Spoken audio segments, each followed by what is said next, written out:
forcing myself to be better, like putting myself in a mindset where nothing less was an option. And I feel like the most powerful part of that is being able to be that low and talk to other people who are still there, fighting to get out of there or fighting not to get there, and be like, yo, because most people know me that I would, like I said, I called any and everybody for help. So now the same people that I call for help, they're seeing me like, bro, you're out here doing this, that, and the third. Like, yo, like you were just here. Like you were just here, bro. How? And it's,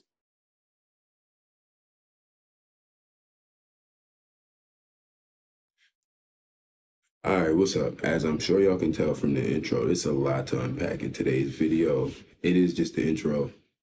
So being as though it's just the intro, let me start with a formal introduction. My name is Daryl Harvin, or King Grovey if you know me from my music. I'm 27, I'm from Neptune, New Jersey, and I'm the CEO and founder of the Crooked Crown Collective.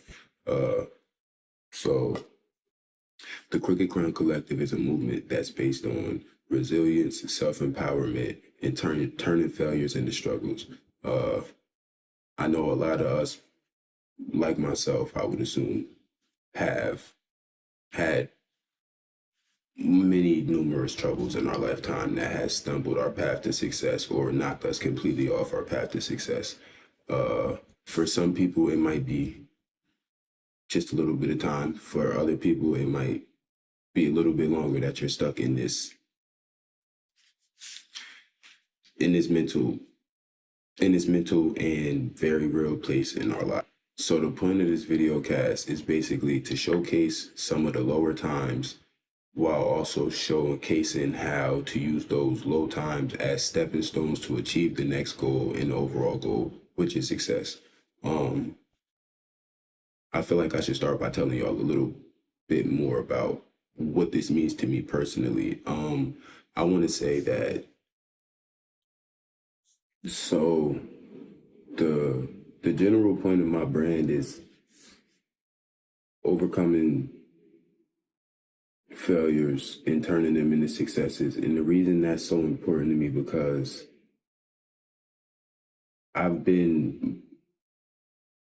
my life has been nothing short of easy, to say the least. For bare minimum, the last 13, 14 years of my life, bare minimum.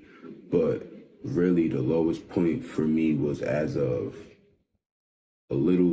3 years ago, maybe a little bit more, maybe a little bit less, but around 3 years ago, a little bit after I had my daughter, actually. So me, my daughter, and her mother we had a little studio apartment in Asbury. It was nothing fancy. Like, that guy should be sued. Different story. It was nothing fancy, but we had a place. It was ours. It was our home.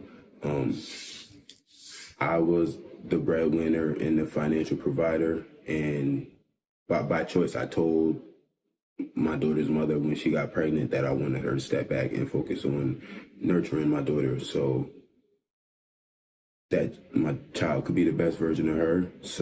And I would focus on the bills because I felt like that was my duties. And I still feel like that. But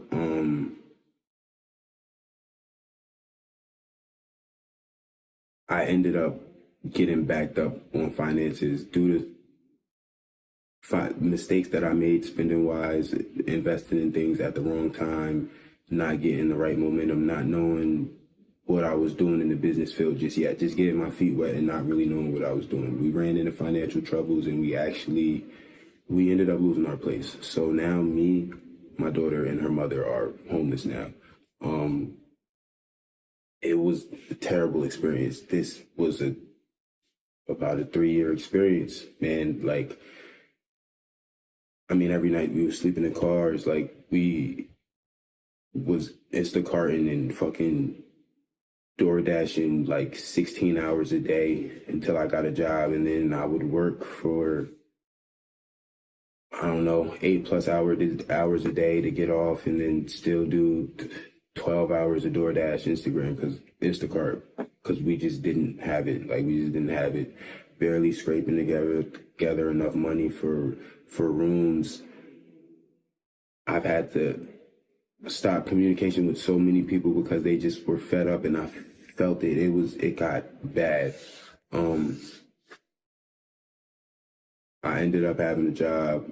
I mean, I lost that job because I went to Alabama because I thought there was a better opportunity out there for me, and that fell through as well. So I had to find myself back in New Jersey, where it turned around like almost immediately. When I came home, things got better, which I'm so thankful for. I'm so grateful for. And now everything is working itself out in a positive manner. But those 3 years, they were so eye-opening to me to be so helpless for my family. Like I was right there with them. I held my daughter some nights in the car, like I'm here with y'all, and I can't do anything because I just couldn't do anything. That shit is a terrible feeling. And before I finally got stability, like even when we were going through that, when we finally would scrape up enough money for a room or something, like they would go to sleep and stuff, and I would be outside recording music in the car. Like I got like 50 unreleased songs that I recorded in the car with like some Walmart gear and my iPad. Like I just couldn't sit there and be nothing, like do nothing. I felt it was the worst experience of my life. And now that everybody's in a better situation, I'm hell bent on making sure that we never come nowhere close to that again. In the last, I don't know how many months since things have been in this better place for us, I've crossed so many milestones. I've checked off so many things off of my checklist. Like so many things have changed for me, and it was such a short period of time, and it wasn't no weird kinks or gimmicks to it. You feel me? It was forcing myself to be better, like putting myself in a mindset where nothing less was an option. And I feel like the most powerful part of that is being able to be that low and talk to other people who are still there, fighting to get out of there or fighting not to get there, and be like, yo, because most people know me that I would, like I said, I called any and everybody for help. So now the same people that I call for help, they're seeing me like, bro, you're out here doing this, that, and the third. Like, yo, like you were just here. Like you were just here, bro. How? And it's resilience and determination. I refuse to lose, bro. Like it will not happen when I have so many things riding on my success story. I'll make sure that it's completed the way that it's supposed to be. Pardon my little rant. I'm sorry about that. I said all that to say